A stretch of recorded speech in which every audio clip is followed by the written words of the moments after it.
Hey, what's up you guys? It's me, Pinball Wiz Cam, and today I found this game called Trick and Treat, and I've never heard of it before. I'm not sure if you have, probably not. Doesn't seem popular. I just was browsing through Steam and I found it. I have no idea what it's about. It's probably a horror. It's like an anime kind of game, I think. Well, at least I think it's a game. It might just be a story. I don't even know what it is. Like, never seen it before. It's kind of interesting. I don't know. It could be bad. But I turned down the music a little bit because it was really loud. So I guess we'll just start. Spooky. The sound of our steps combined with that of the occasional nocturnal animals is the only thing we can hear. It's terribly dark in this place. The dense vegetation makes it impossible to see the sky or light from the moon. Our flashlights are the only things that light up our way. At times like this, one begs to not run out of battery. We walk without knowing what we are really looking for, or better said, for no reason. We are just a group of boys bored with our lives. Yes, I am. Trying to create a lasting memory on this night, instead of just staying home doing nothing. Today is October 31st, All Hallows Eve, better known as Halloween.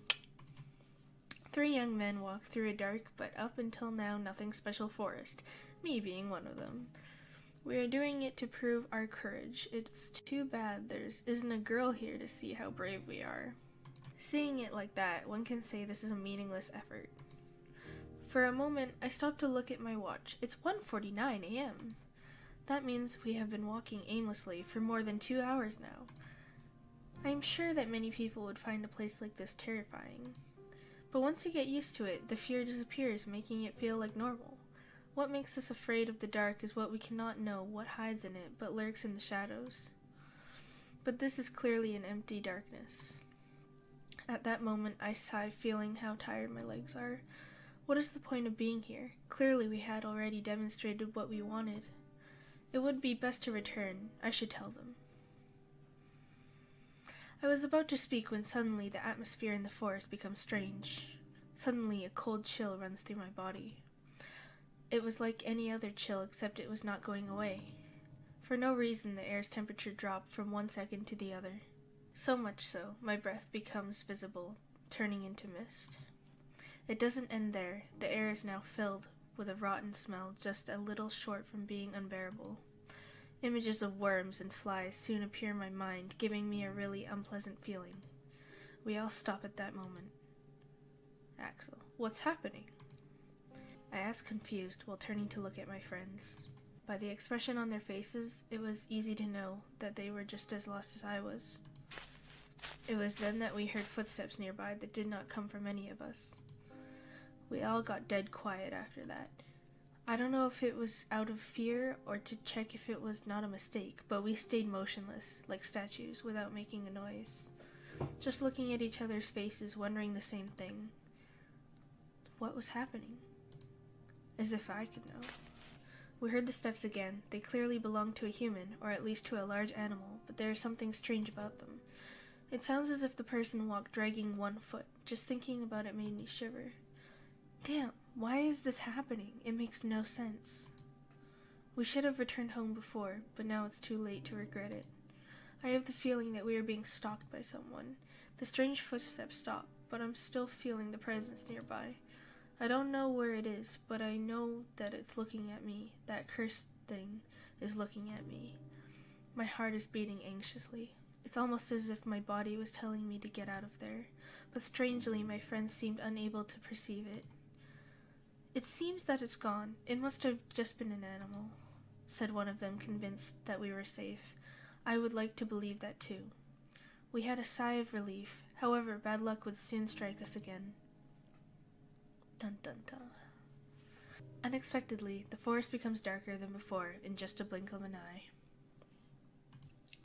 But that wasn't the fault of our forest, but of our flashlights, which went out. Of the 3, only one, mine, was still working. What's going on? Did the batteries die? Asked one of them, scared. while they both beat them desperately, as if that was going to revive them. I can't blame them. The idea of walking in the darkness was not pleasant for anyone, but after a few moments we had no choice but to resign ourselves to that. Once more, the sound of our footsteps is heard. But the silence is different now. We are not quiet because we have nothing to say, but because we are afraid. We continued walking despite the fear that invades us. Invisibility is almost zero, but we have no choice. In theory, we are walking back, looking for the exit, but I cannot remember anything of this forest. We could be walking in circles, and I would never notice it until it's too late. I hate the thought of it. I just want to get out of here. Suddenly, my thoughts are silenced. We hear the footsteps of someone or something. Once more, the three of us become statues awaiting the presence to go. I hold my breath while feeling my heart beating anxiously. Damn, get away from here and leave us alone! Unexpectedly, the steps are heard closer. This time, they do not disappear, but rather come at us. I can't stand it. Desperately, I move my flashlight everywhere, looking for the author of those footsteps, hoping for the light to reveal their identity and erase our fears. Nothing. Is that all there is around here? Just empty air? My anxiety grows with each failed attempt. I refuse to believe that it was a ghost. Suddenly, when I move the flashlight again, I see a silhouette. I could not distinguish what it was, but for a moment the light revealed something. Quickly I point to the same place, only to discover it was gone. I hold my breath anxiously. It was not an illusion. I am sure that I saw something. It was then that I hear something nearby. Without even thinking, I aim the light towards that place. What I found leaves us paralyzed with an expression of disbelief on our faces. It is a white cat with eyes of an intense red which stands before us. Her look is not the friendliest, to say something. Somehow I get the feeling it's a female cat. Suddenly, she lets out a thunderous meow that leaves us terrified. It sounded more like a lion roaring than a simple cat. The echo of her meow is heard throughout the forest, making it sound more sinister than it should be. It was then that suddenly an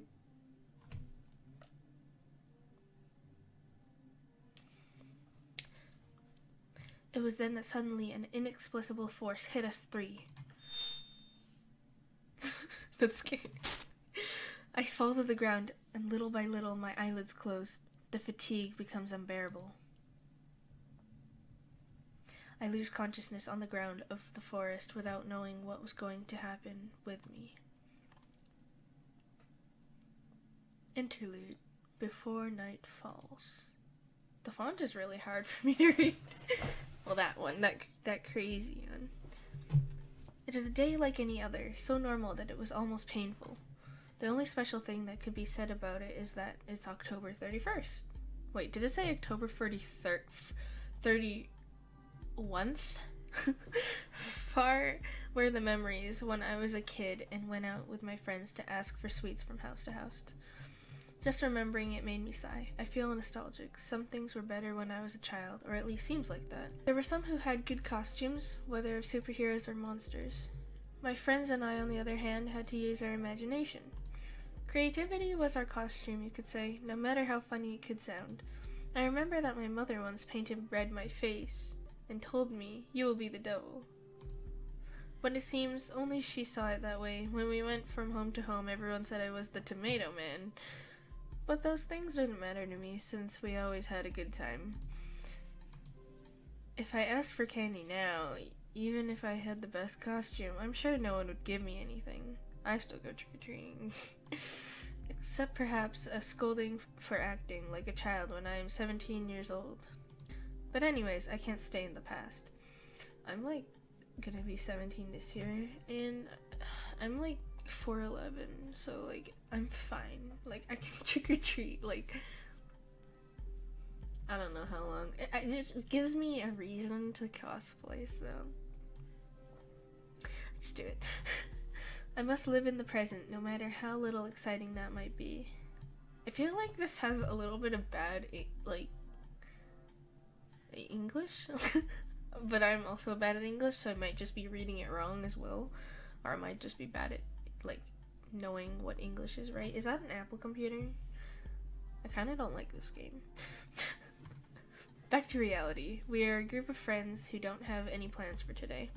We are still not old enough to go to a disco. Who goes to a disco? And I doubt guys as us would have any luck in that environment. The other option would be to go to a party, meet girls, and have fun. I mean, that's what everyone does nowadays. I was about to say do. See, I'm not good at English. Everything perfect, except that nobody has invited us. Me. Not being popular has its disadvantages. Yeah, that's true. Hey Axel, let's have a couple of matches. What do you say? My friend Steven called my attention while playing with the game console. Brushred. I believe that's what the game is called. A fast and quite complicated fighting game for me. I would normally agree to play with him, but for some reason, I don't feel in the mood today. I have no desire to play now. I replied with discouragement. I almost feel bad for doing it. Boring! The AI is no rival for me, Steven said with confidence. That you're playing on normal difficulty does not help your argument. I don't feel like losing, but if you want, you can challenge to Alfred, I said, leading the attention to my other friend. I don't know how to play that, answered Alfred, doubting for a second.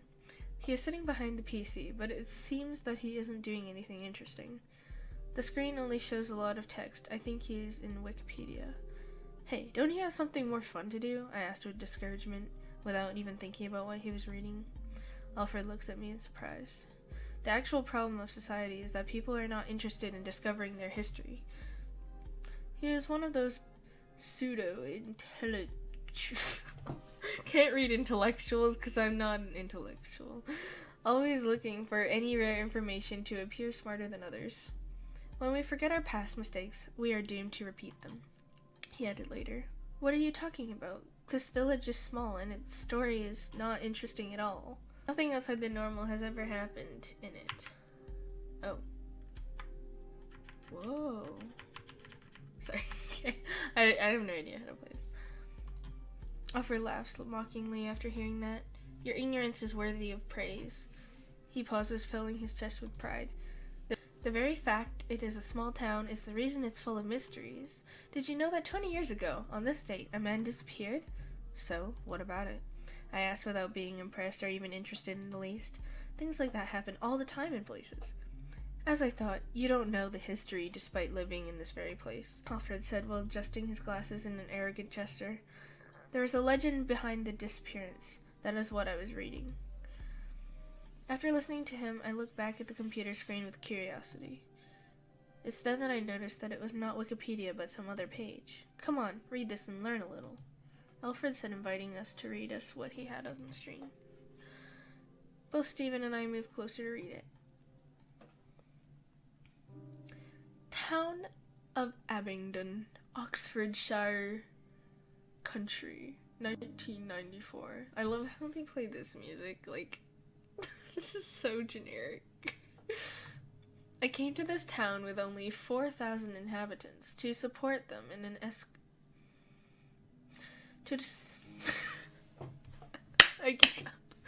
I came to this town with only 4,000 inhabitants. I came to this town with only 4,000 inhabitants to support them in an event. I came to support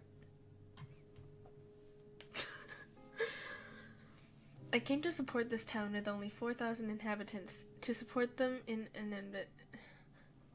I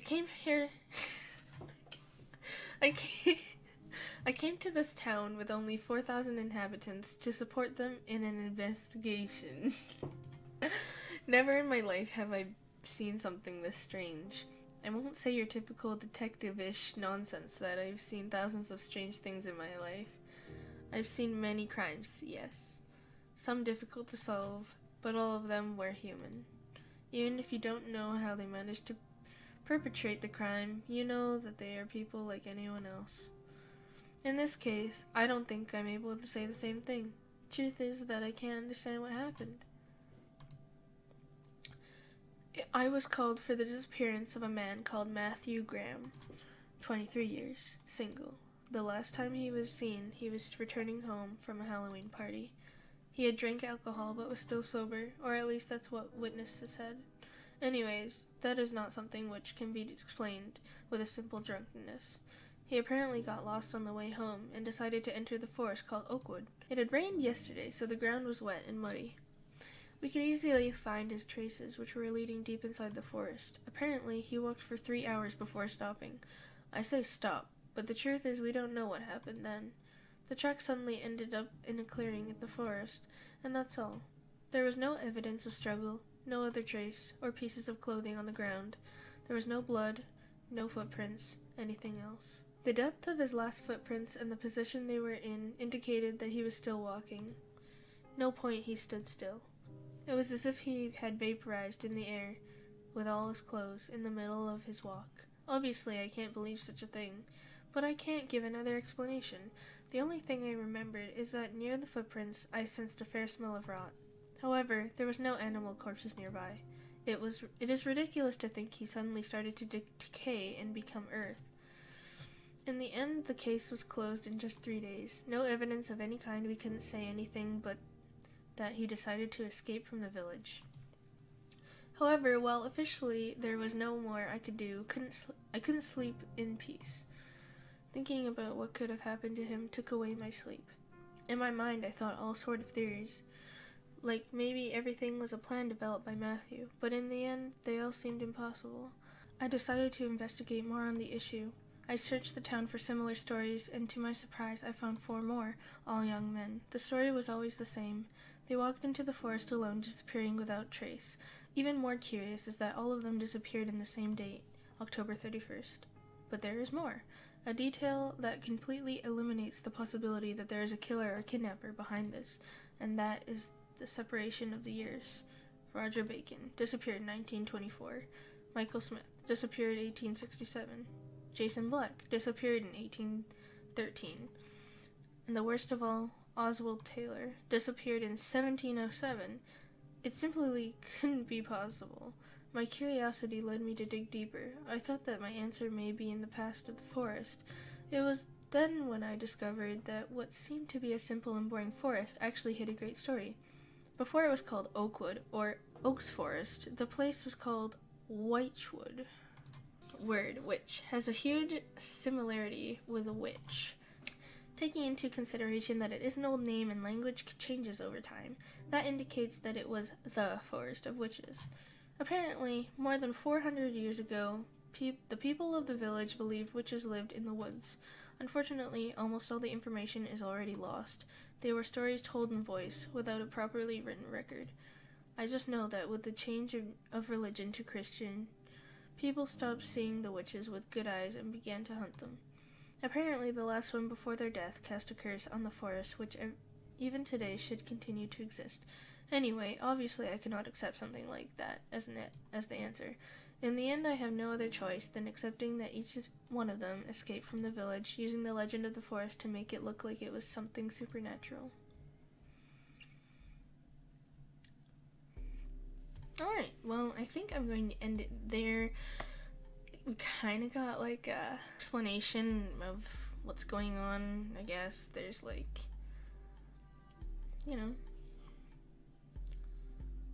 so there's this forest that's supposedly a witch forest, and they're trying to figure out how these people are disappearing in thin air, as it seems. But so I'm assuming that there's gonna be a witch that takes all these people, but I don't know where the story's gonna go. So yeah, it's kind of a boring episode. It's just like describing everything. Hopefully in the next episode then we'll get into like having options to do things. I'm not sure if you get the option to do things or if it's just a story. I've never, seen anything on it. I don't really want to look into it. Like, I feel like I should just go through it and see where it takes me. But yeah, you don't have to watch this series if you are not interested. I mean, it's like a book. If you're not interested now, maybe you'll be interested later, but if you're not interested in the slightest to what's gonna happen, I mean, you don't have to watch it. But I hope you enjoyed my awful rating and my clicks, and I'll see you in the next video. Bye!